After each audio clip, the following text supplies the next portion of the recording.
तुम जिस ब्रह्मांड में जाओगे इसी ब्रह्मांड का समय के चक्कर में तुम आओगे ना। हाँ ये तो है। तुम शिव के ब्रह्मांड में आए तो तुम्हारा समय इस ब्रह्मांड के हिसाब से चलेगा।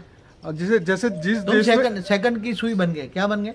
जिस देश में जाते हैं उनकी घड़ी चलती है। उसी की घड़ी चलती है ना। ये तो आज तुम ब्रिटेन में जाओ, अमेरिका जाओ, तो वहां के हिसाब से समय चलेगा ना। घड़ी बदलनी पड़ेगी, तो घड़ी बदलनी पड़ेगी, टाइम बदलना पड़ेगा। तो जब वो आत्मा, जब महाब्रह्मांड से कोई आत्मा जब ब्रह्मांडों में आती है, जी जी जी तो उसका जो महासमय होता है जी और महासमय जो है वो जी। कम हो जाता है। जी और जब आत्मा ब्रह्मांड से महाब्रह्मांड में जाती है तो उसकी घड़ी की सुई बदल जाती है ना। बिल्कुल। वो सेकंड से मिनट बन गए। तो फिर बापूजी सही समय कैसे मिला है आत्मा जो धरती पे बैठी हुई है, जो शिव के कैटेगरी की आत्मा है, महाशिव की कैटेगरी की है, इनको मगर समय एक से बात परे बताओ, होना पड़े ना। नहीं एक बात बताओ, तुम्हारा इंडिया का घड़ी का टाइम और अमेरिका का घड़ी का टाइम का एक ग्रुप कर सकते हो?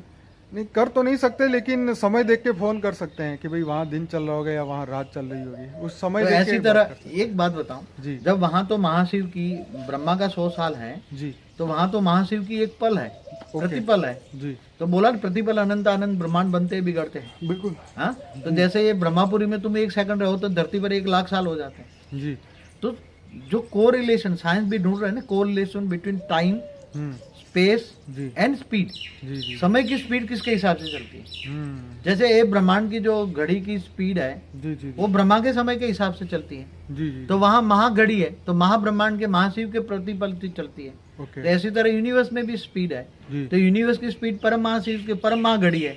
वहाँ महाघड़ी है, यहाँ घड़ी है, क्या है? जी जी। यह सेकंड के हिसाब से चलती है, वहाँ मिनट के हिसाब से चलती है और वो आवर के हिसाब से चलती है। जी।